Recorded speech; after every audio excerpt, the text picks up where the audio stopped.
Disturbance we've been tracking since last week. This is going back to early last week, so 10 plus days now. A system that had been out over the west coast finally on the move. It's what brought us our heavy rainfall early this morning, and now that little circulation is moving away. On the back side of it, we did have some wraparound moisture, mainly some passing clouds, had some rainfall embedded within that. And there was a chance we could see some of that over us.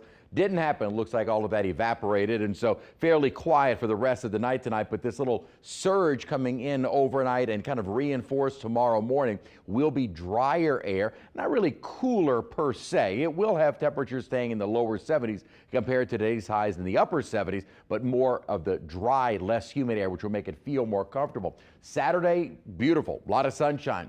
Morning may have a little bit of cloudiness, and then increase in cloud cover Sunday, midday, and afternoon, in advance of another system that moves in early next week. Great visibility. You can kind of see some of those lower clouds out. 64 degrees, so a fairly mild evening. Dew points in the 50s. Winds west-northwest at 10 miles an hour. So our weak little front, the first, has already pushed through. Winds are now starting to favor a little bit more of a northwesterly direction. But notice the air mass that is kind of on the back side of it, not a dramatically cooler. We will start off the morning in the 50s tomorrow, and dew points also in the lower 50s. But just to our north, there is a stronger front.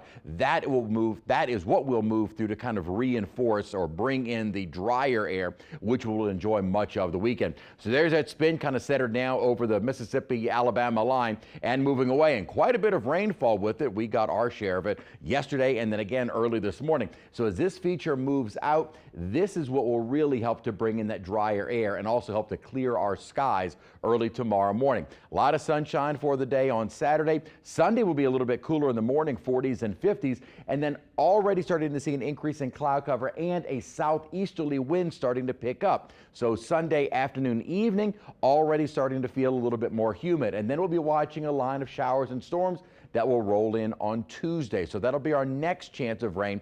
And the bulk of that energy associated with the disturbance for Tuesday looks like it'll stay generally to our west and north. So that looks to be the greater threat for any real strong or severe storms. This next feature will also be accompanied by a cold front and cool us down for the second half of the day Tuesday, Wednesday, right through Good Friday. Now, again, threat for severe weather is still being finely tuned. Anything really past 3 days is usually going to have some slight adjustments. But as of right now, the possibility of a slight risk of severe weather, that would be a level 2. This would be for Tuesday morning for mainly western Washington Parish and much of Tangipahoa Hope Parish, but more so further west along the Florida parishes and also some of the river parishes, maybe even toward the western bayou parishes early on Tuesday. I mentioned that sneak peek of Easter weekend with temperatures dropping Wednesday through Good Friday. It looks like we will start to see more of an onshore wind through the weekend next weekend. So that means turning a little bit more humid and warmer with highs upper 70s and low 80s. As of right now for Easter weekend, it does look like we should stay dry. So really the next rain chance won't be until Tuesday. This weekend gorgeous, and Easter weekend as of right now maybe a little warmer, more humid, but staying dry.